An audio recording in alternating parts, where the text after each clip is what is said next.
कवि और राजकुमारी। एक समय की बात है, एक कवि था जिसका नाम था जोरान, जो प्रेम के बारे में लिखता और पूरे संसार के लोगों को उसकी कविताएं पसंद आती। जोरान अकेला अपने पालतू तोते पेरी पेरी के साथ रहता। वर्षों तक कविताएं लिखने और अपना पूरा संग्रह बेच देने के बाद वो हताश होने लगा। मैं ये सब किसके लिए लिख रहा हूँ? सारी की सारी कविताएं प्रेम के बारे में हैं, धड़कनें रुक जाने के बारे में हैं, पहली नजर का प्यार, ये सब बेमतलब लगता है पूरी तरह से। मैं प्रेम के बारे में कैसे लिख सकता हूँ जबकि मैंने स्वयं एक बार भी इसका अनुभव नहीं किया है। जोरान मेरे दोस्त, तुम बहुत ज्यादा सोचते हो। तुम्हें थोड़ा बिंदास होने की जरूरत है। बिंदास? बिंदास? हाँ, यही बात है। मुझे बिंदास होने की जरूरत है। मुझे बिंदास होने की जरूरत है। ओह धन्यवाद, धन्यवाद, बहुत बहुत धन्यवाद पेरी पेरी, तुम सबसे बढ़िया हो। मुझे बिंदास होने की जरूरत है, मुझे बिंदास होना है। ओ ये क्या हो गया? मेरे ख्याल से उसका दिमाग खराब हो गया। कहाँ जा रहे हो तुम? मैं नहीं मेरे दोस्त, हम जा रहे हैं। क्या मैं पूछ सकता हूँ कि कहाँ? जोरान ने पेरी पेरी को अपनी कोट की जेब में डाला और अपना ब्रीफ केस लेकर अपने घर से चला गया। टाइटैनिक में आपका स्वागत है। ये पूरे संसार में सबसे सर्वोत्तम तफरीह के जहाजों में से है। हम आपको ले जाएंगे उस विस्तृत रमणीय उत्तरी ध्रुव के क्षेत्र में। उत्तरी ध्रुव फैला है रूस से सुदूर पूर्व में स्पिट्सबर्गन से उत्तरी ध्रुव के नावे तक। ज्यादातर पूरा वर्ष ये बर्फ में ढका रहता है। केवल इन थोड़े से गर्मियों के महीनों में हमें अवसर मिलता है कि हम देख सकें उन विभिन्न प्रकार के नजारों को, असाधारण वन्य जीवों को और उन दिलचस्प लोगों को जो उत्तरी ध्रुव हमें पेश करता है। पेरी पेरी का ठिठुरता हुआ सिर जेब से बाहर झांकता है। हम उत्तरी ध्रुव पर जा रहे हैं क्या? हाँ। पर क्यों? तुमने कहा था मुझे बिंदास होने की जरूरत है, याद है? तुमने उसे सच मान लिया? हाँ। ओह, ये सच नहीं हो सकता। लगता है वो फिर से सोने चला गया। अगले 5 दिनों तक जहाज चलता रहा। 6वें दिन वो उत्तरी ध्रुव पहुंचा। अरे जोरान, तुम कहाँ जा रहे हो? क्या तुम बाकी के क्रू के साथ नहीं आए हो? नहीं मेरे दोस्त, मेरा अपना ही कार्यक्रम है, पर मैं तुम्हारे साथ शामिल हो जाऊंगा जिस दिन ये जहाज जाएगा। ठीक है फिर, बेस्ट ऑफ लक। ओ, और सर्दी न लगवा लेना, समझ गए? क्या हम उसे यहाँ छोड़ सकते हैं घर वापस जाते वक्त? चुप रहो पेरी पेरी।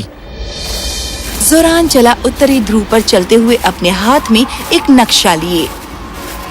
काफी देर चलने के बाद वहाँ कुछ दूरी पर एक इग्लू था जो नीले रंग का था।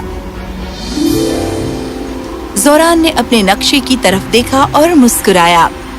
आओ पेरी पेरी, मेरे लिए मेरे जीवन का प्रेम ढूंढो।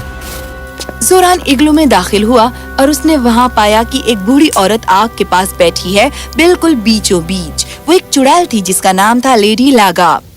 ये बताओ कि तुम कौन हो और तुमने मेरा इग्लू कैसे ढूंढा? मौसी लागा, ये मैं हूँ आपका भतीजा जोरान। जोरान? हाँ, और ये है मेरा तोता पेरी पेरी। जानकर अच्छा लगा। अब तुम जाओ। शू! नहीं, मैं यहाँ आपको उसका नाम बताने नहीं आया हूँ। मेरी एक समस्या है। हाँ? मैं एक कवि हूँ। मैं प्रेम के बारे में लिखता हूँ और मैंने स्वयं कभी भी प्रेम नहीं किया। ये सब कितना गलत लगता है। तो इसमें मैं क्या कर सकती हूँ? माँ मुझे आपके बारे में कहानियाँ सुनाती थीं। कैसे आपने सैकड़ों लोगों की जोड़ियाँ बनाई हैं और कैसे आपने मदद की है लोगों की अपना सच्चा प्रेम ढूंढने में। ओह, अब मैं वो नहीं करती। कृपया मौसी, कृपया। ठीक है, पर ये इतना आसान नहीं है। तुमने मेरे इस मनुष्य दोस्त को कम तरह का, मोहतरमा, क्षमा करना। लेडी लागा ने जोरान को बर्फ की राजकुमारी मिटोसा के बारे में बताया, जिसने अपनी जवानी में कभी सच्चा प्रेम नहीं पाया था। कोई भी विवाह का इच्छुक उसके हृदय पर प्रभाव नहीं डाल पाया और ना ही उसे जीत पाया। वो आए और चले गए, एक के बाद एक। अंत में वो इतनी निराश हो गई कि सच्चे प्रेम के प्रति उसका विश्वास ही खत्म हो गया। उसका हृदय ठंडा हो गया, इतना ठंडा कि उसका पूरा शरीर बर्फ बन गया। राजा ने बहुत से तरीके आजमाए उसे सामान्य रूप में लाने के लिए, पर कोई कारगर ना हुआ। अंत में एक बुद्धिमान फकीर की सलाह पर राजा ने बहुत भारी मन से अपनी बेटी के बर्फ का बुत उत्तरी ध्रुव में भेज दिया।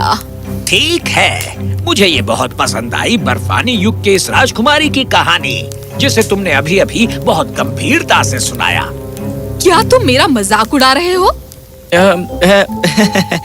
इसकी बात मत सुनिए मौसी, कृपया मुझे और बताइए।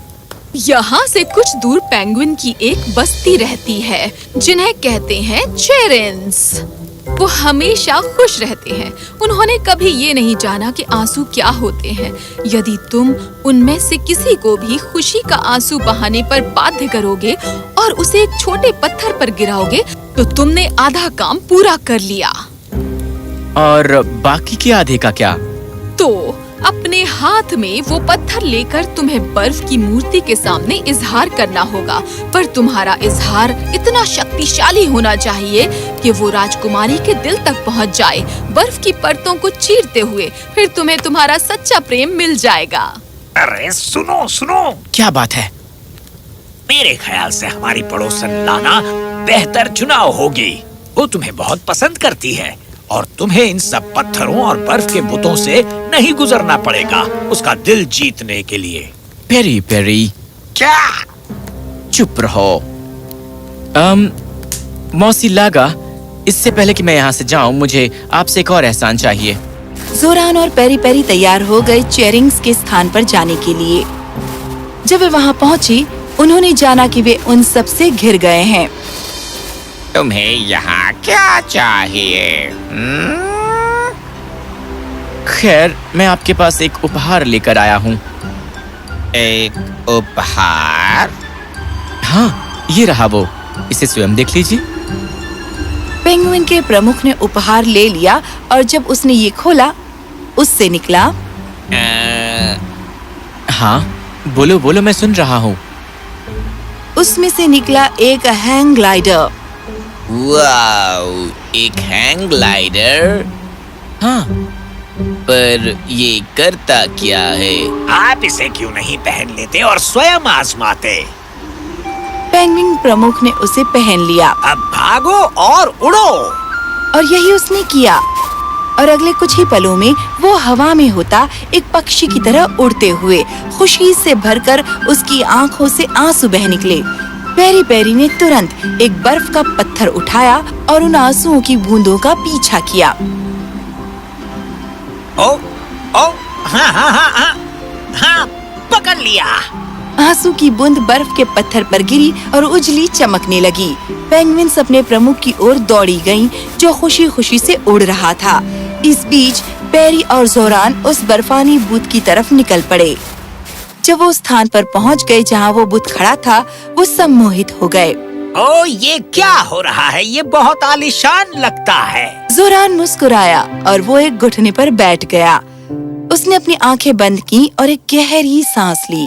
इसी क्षण समय यहीं ठहर जाए, इसी क्षण से मेरी चाह रुक जाए।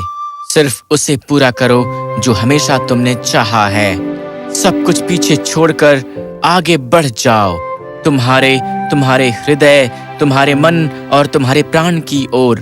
मेरी मदद करो राजकुमारी, क्योंकि मेरे बस में कुछ भी नहीं है। वो शीशे की सीमाएं तोड़ो और मेरे लिए बाहर आ जाओ।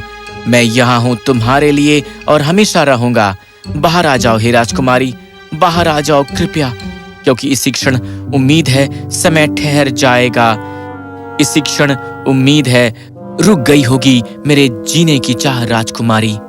एक हल्का सा हवा का झोंका जोरान को छू कर निकला और उसी पल बर्फ के परत टुकड़े टुकड़े हो गए और उसमें से निकली राजकुमारी मिटोसा। उसके गाल गुलाबी थे, उसकी आंखें शबनमी और उसके बाल हवा में उड़ रहे थे। जोरान प्रशंसा में झुक गया। पेरी पेरी का मुंह खुला का खुला रह गया। क्या बात है। राजकुमारी मिटोसा जोरान के पास चलकर आई। जब वो खड़ा हुआ, दोनों ने एक दूसरे की आंखों में देखा। जोरान ने वो पत्थर राजकुमारी को पेश किया। वो मुस्कुराई और उसे ले लिया। अगले कुछ महीनों तक उन्होंने कुछ नहीं कहा, पर एक दूसरे की तरफ देखते रहे। ठीक है, मिशन पूरा हुआ। क्या अब हम घर जा सकते हैं? आगे क्या है? खैर, राजकुमारी मिटोसा अपने महल में वापस आई और राजा इससे पहले कभी भी इतना खुश नहीं हुआ था। जोरान को नियुक्त किया गया शाही सेना के योद्धा के रूप में और जल्दी ही दोनों की शादी हो गई। एक शानदार दावत दी गई और उस दिन खिड़की से उड़ते हुए हॉल में आया एक और मादा तोता। उसे देखकर हमारी पेरी पेरी मोहित हो गया। वो उस तक उड़ कर गया।